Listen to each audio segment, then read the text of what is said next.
Good day everybody, and welcome back to DX Explorer for one more video.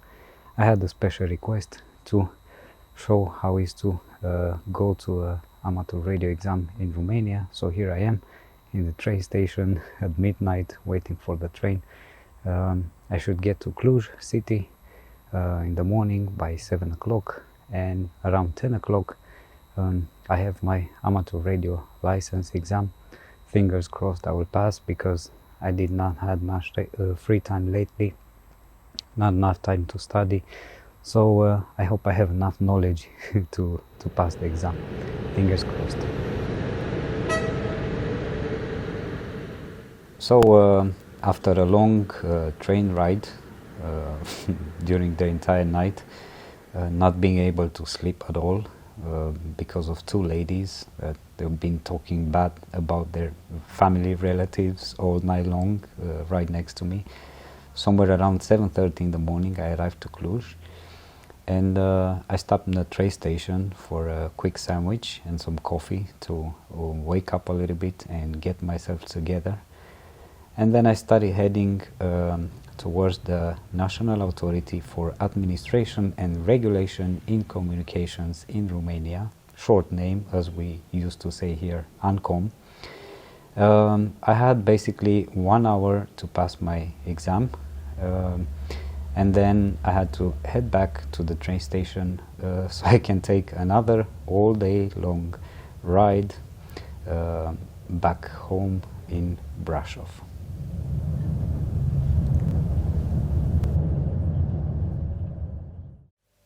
Alright, so I'm finally back home after another long train ride.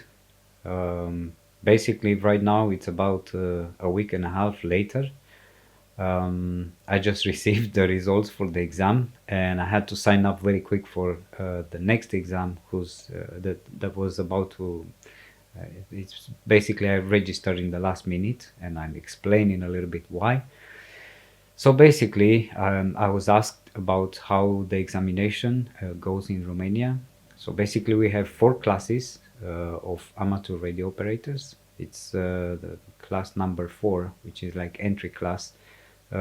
Basically, you're allowed to transmit with 50 watts power on most bands, not all of them, but I'm not going to go in detail because then we're going to end up with a 1-hour video.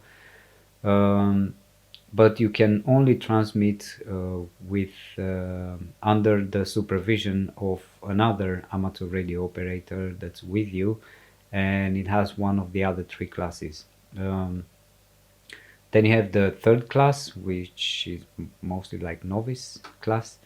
You're allowed to transmit with about 100 watts in most bands. Then in some, actually you're allowed to transmit in all amateur radio bands. It's only that in some of the bands, especially the lower bands, like 70 centimeters and lower, the power drops down a little bit. Anyway, then the 2nd class and the 1st class are nearly the same. I would compare it to the technician class in the US, for example. And then for the 2nd class, you're allowed to transmit with about 200 watts in most bands, and then on the 1st class you're allowed to transmit with 400 watts. Now the document that I got the information from, it's a little bit older, so things might have changed meanwhile, but that's the only one that I could find. So yeah, it's quite hard to find the right information if you want to study for an amateur radio exam in Romania. That was pretty bad. For these rules and regulations, basically I had no document that I could find before going to the exam, and this is the one that I didn't pass. So talking about the exam, if you go to the exam, you have 4 different tests. One is for electronics and knowledge about building stuff and measuring and building antennas and calculating and stuff like that, reading schematics. That's one test, and I passed that one. Then the second one, it's about radio traffic rules. Q codes, RST codes, phonetic alphabet, how you call a CQ, and things like that. Then you have a third test about safety. So I passed all these three tests. I didn't study anything. I looked through some papers a couple of days before the exam because I didn't have too much free time. But apparently, I knew enough from memories from the past to pass these three. Now the fourth one about rules and regulations. Mostly it's about laws, about radio communications in Romania. That's the thing that I couldn't find any papers about. So I pretty much improvised the exam. The way I answered, it was basically me thinking how I would organize things if I would be this authority of communications in Romania. And apparently we don't think the same because I didn't pass the test. So anyway, I've registered for the next exam that's available in Iași. It's nearly in the north of the country, almost. And I'll have to go there, and since I passed the other three, I only have to pass this one right now, so we'll see if I do or not. It's very confusing with the information that you find. First of all, you go on the website of the Romanian Authority for Communications, but the files that are available for download are not properly updated, to be honest, because if you go and you start reading, you'll see the old name of the institution that used to take care of communications in Romania, even though right now it's another institution, or maybe they just changed names. I don't know, because I haven't been in Romania for quite a while, so I don't know what happened. But yeah, it's a little bit confusing. The documents are not updated properly, and yeah, this was the disappointing part for me. So I don't know.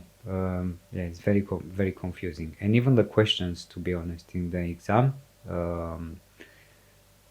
some of them are very tricky, but I don't think they're tricky with intention. I don't think they want you to answer the wrong to give the wrong answer. I think it's just the way the one who thought about the question, the way the question is formulated. If you think very logically, you will end up with that question having four different meanings, and you have to figure out from the answer what is the actual question that the guy wrote the question thought about at the time he was writing the question. So it's like trying to guess your wife's thoughts, what he was thinking about. So yeah, some of them are confusing, but anyway, yeah, that's about the exam. Other than that, it's pretty basic stuff. Like if you have the knowledge, and you don't even have to learn a lot, because if you're passionate, definitely you have the knowledge even without reading any papers that they request you to read and go through. But except this one for rules and regulation. But this one, only if you read it once or twice, you already know all the information that's in there. You don't have to memorize anything, because it comes very natural, because it's something that interests you. Yeah, it gets confusing when you get there and you don't have a clue about what they wanted to ask. But other than that, it's pretty basic and pretty simple. I didn't find anything difficult. So yeah, I'll go to the next one, and hopefully this time I actually get to guess what was the meaning of the question that was written on the paper, because that was the confusing part for me last time. So anyway, I'll see you when I get to Iași. Good morning from Iași in the north of the country. So basically, as soon as I received the results from the first exam, and I realized that I didn't pass one of the exams, one of the tests from the four that we had to pass, the one with rules and regulations, just because I had no material to study, so I pretty much improvised. And so as soon as I got the results from that test, I sign up for the next exam. So basically I just have to pass that one test for rules and regulations. So yeah, I'm very close. Again, all night long with the train. I didn't film anything. And I arrived here around 5 o'clock in the morning. I had a nice walk while the sun was rising up on the sky. And I arrived here somewhere over there, just across the hill. It's the ANCOM, the Romanian Authority for Communications. So yeah, I don't know, what time is it? 6:41 in the morning. So yeah, I have to wait until 10 a.m. when I can go to the exam. And after I'm done, probably I'm just gonna have a nice walk back to the train station for an hour. Take some pictures of the city and then go back home. And probably I'm going to arrive somewhere tonight at midnight if I catch the right train. So I didn't I didn't study the exam yet, but I wanted to show you something. I had 2 hours to kill, and I was getting bored. I had a coffee, but what else to do? So I started walking around, and really close by to this place, I found this beautiful forest, and just listen to the sound. It's amazing.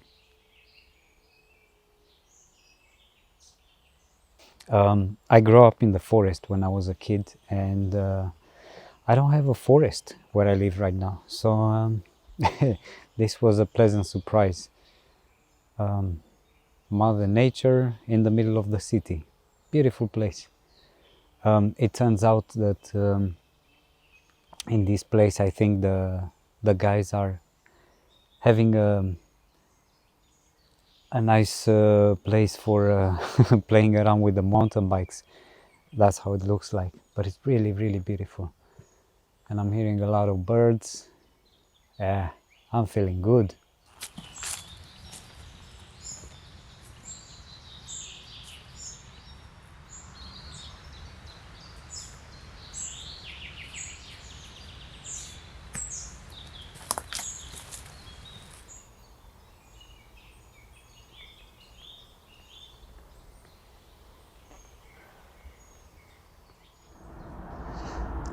So I'm done with the exam. I'm back in the train station. I have to wait 2 more hours and then I'll be on my way home. I'm so tired. I'm actually walking the entire time just because I can't stay awake anymore. I'm falling asleep. So I can't wait to jump in the train so I can take a nap. I've been awake since, same like last time. I'm awake since yesterday morning. I woke up at 8 and I haven't slept since. I managed to take a nap in the train for about an hour, but that's it. I had some lady talking on the phone all night, fighting with her, apparently her ex-husband or whatever. He's been cheating on her. Man. Anyway, yeah, I couldn't sleep. She's been fighting the whole night. So anyway, the exam went well, I think. The questions were not too hard, a little bit tricky. Most of them were very tricky.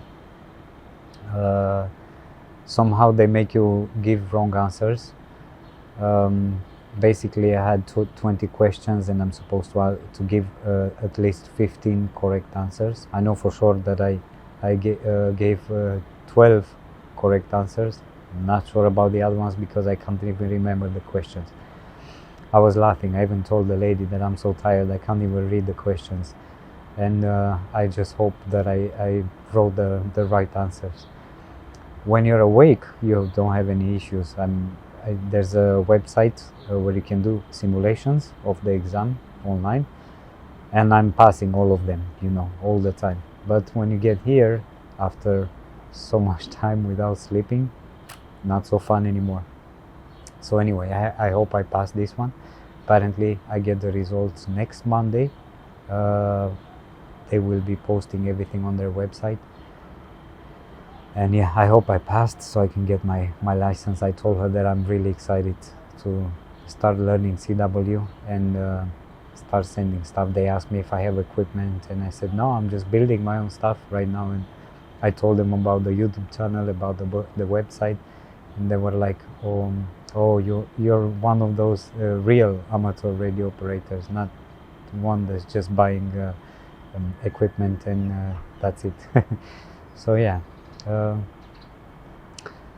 we'll see how it went, but I hope, finger crossed, everything went well, and I finished with this one as well, because I'm I'm dying. Next time, if I didn't pass this exam, believe me, I'm coming one day ahead. I'm sleeping in a hotel, because this is not a way to go to the exam.